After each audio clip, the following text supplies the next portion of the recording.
আসসালামু আলাইকুম দর্শক, নিরাময় হোমিও ইউটিউব চ্যানেলে স্বাগতম। আর আমি ডাক্তার MN পারভেজ আছি আপনাদের সাথে। আজকে পুনরায় হাজির হয়েছি নতুন একটি ভিডিও নিয়ে, নতুন একটি বিষয় নিয়ে। দর্শক, আজকের আলোচনার বিষয় ফিস্টুলা সম্পর্কে।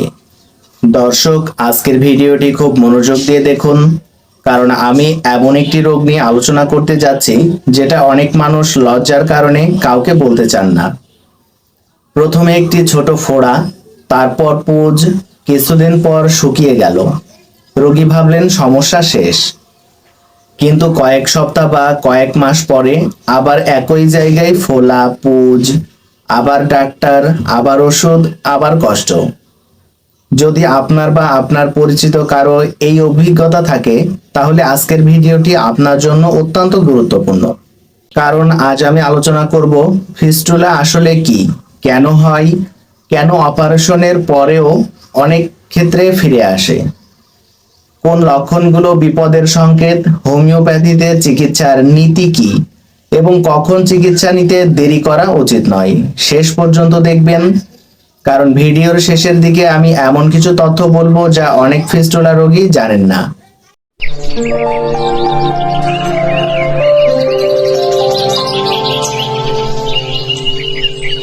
দর্শক, ফিস্টুলা আসলে কি, প্রথমে একটি বিষয় পরিষ্কার করা দরকার। অনেকেই ফিস্টুলা আর পাইলসকে একই রোগ মনে করেন, কিন্তু বাস্তবে এরা সম্পূর্ণ আলাদা। ফিস্টুলা হলো একটি অস্বাভাবিক সরু নালী বা পথ, যা সাধারণত মলদ্বারের ভেতরের অংশ থেকে বাইরের ত্বক পর্যন্ত তৈরি হয়। বেশিরভাগ ক্ষেত্রে এর শুরু হয় একটি সংক্রমণ বা অ্যাবসেস থেকে। সংক্রমণ হয়, পুঁজ জমে, পুঁজ বের হওয়ার জন্য শরীর একটি রাস্তা তৈরি করে, এবং সেই রাস্তা থেকেই তৈরি হয় ফিস্টুলা। এই কারণেই ফিস্টুলাকে শুধু বাইরের ক্ষত মনে করলে ভুল হবে। এর মূল সমস্যা অনেক সময় ভেতরে থাকে। দর্শক, কেন ফিস্টুলা হয়? এখন প্রশ্ন, ফিস্টুলা কেন হয়? গবেষণায় দেখা যায় কয়েকটি কারণ বেশি দেখা যায়।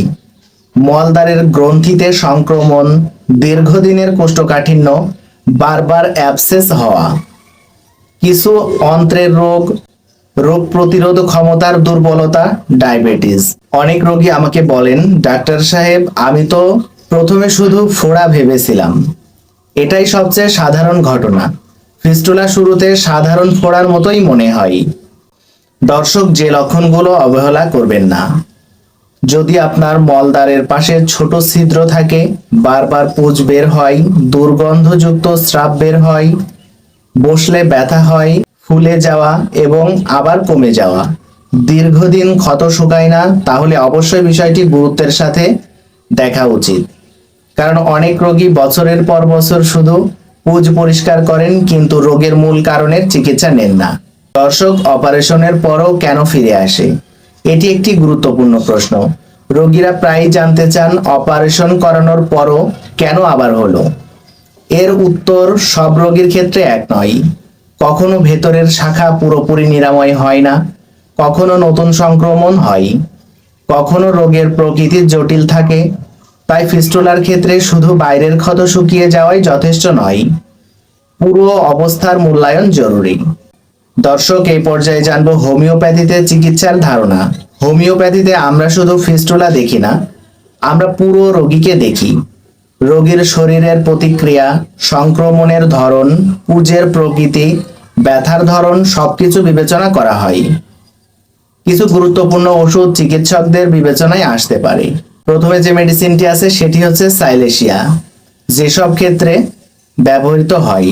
দীর্ঘদিনের সমস্যা, ক্ষত শুকাতে চায় না, পুঁজ নির্গত হয়, শরীর দুর্বল প্রকৃতির, সেসব ক্ষেত্রে চিকিৎসকরা সাইলেশিয়া বিবেচনা করতে পারেন। এরপর যে মেডিসিনটি আছে সেটি হচ্ছে মাইরিস্টিকা। এটিকে অনেক সময় হোমিওপ্যাথির সার্জিক্যাল নাইফ বলা হয়। বিশেষত ফোড়া, পুঁজ জমা, সংক্রমণ প্রবণতা এগুলো থাকলে চিকিৎসকেরা এটি বিবেচনা করেন। এরপর যে মেডিসিনটি আছে সেটি হচ্ছে হিপার সালফার। যেসব ক্ষেত্রে স্পর্শে প্রচন্ড ব্যথা, ঠান্ডায় সমস্যা বাড়ে, পুঁজ হওয়ার প্রবণতা থাকে, সেসব ক্ষেত্রে এটি বিবেচনায় আসতে পারে। তবে মনে রাখবেন, একটি ভিডিও দেখে নিজে নিজে ওষুধ নির্বাচন করা উচিত নয়। একই ফিস্টুলা হলেও দুই রোগীর চিকিৎসা সম্পূর্ণ ভিন্ন হতে পারে। দর্শক, রোগী কি কি সতর্কতা মেনে চলবেন? চিকিৎসার পাশাপাশি কিছু বিষয় খুবই গুরুত্বপূর্ণ। কোষ্ঠকাঠিন্য নিয়ন্ত্রণ করবেন, পর্যাপ্ত পানি পান, আঁশযুক্ত খাবার, দীর্ঘদিন বসে না থাকা, পরিচ্ছন্নতা বজায় রাখা, ডায়াবেটিস থাকলে নিয়ন্ত্রণে রাখা, এগুলো চিকিৎসাকে সহায়তা করে। দর্শক, আপনি যদি দীর্ঘদিন ধরে ফিস্টুলা, বারবার পুঁজ হওয়া বা মলদ্বারের পাশে ক্ষত ও ব্যথার সমস্যায় ভুগে থাকেন, তাহলে বিষয়টি অবহেলা করবেন না। নিরাময় হোমিও চেম্বার থেকে অনলাইনে এবং সরাসরি চেম্বারে রোগী দেখা হয়। আমাদের অফিসিয়াল হোয়াটসঅ্যাপ নম্বরে যোগাযোগ করে আপনার সমস্যার বিস্তারিত জানাতে পারেন। পূর্বের রিপোর্ট, অপারেশনের ইতিহাস এবং বর্তমান উপসর্গ জানালে রোগের অবস্থা মূল্যায়ন করতে সুবিধা হয়। দর্শক, ফিস্টুলা এমন একটি রোগ যা শুরুতে ছোট মনে হয়, কিন্তু অবহেলা করলে দীর্ঘদিনের কষ্টের কারণ হতে পারে। তাই লজ্জা নয়, সচেতনতা জরুরি। আজকের ভিডিওটি যদি আপনার কাছে গুরুত্বপূর্ণ মনে হয়, তাহলে শুধু নিজে দেখেই থেমে যাবেন না, ভিডিওটি শেয়ার করুন। হয়তো আপনার একটি শেয়ার কারো বছরের পর বছর কষ্ট কমানোর কারণ হতে পারে। কমেন্টে লিখুন, আমি সচেতন। আর স্বাস্থ্য বিষয়ক এমন তথ্যভিত্তিক ও গবেষণা ভিত্তিক আলোচনা পেতে চ্যানেলটি সাবস্ক্রাইব করুন। দেখা হবে পরের কোনো ভিডিওতে। সেই পর্যন্ত সুস্থ থাকুন, সচেতন থাকুন। আল্লাহ হাফেজ।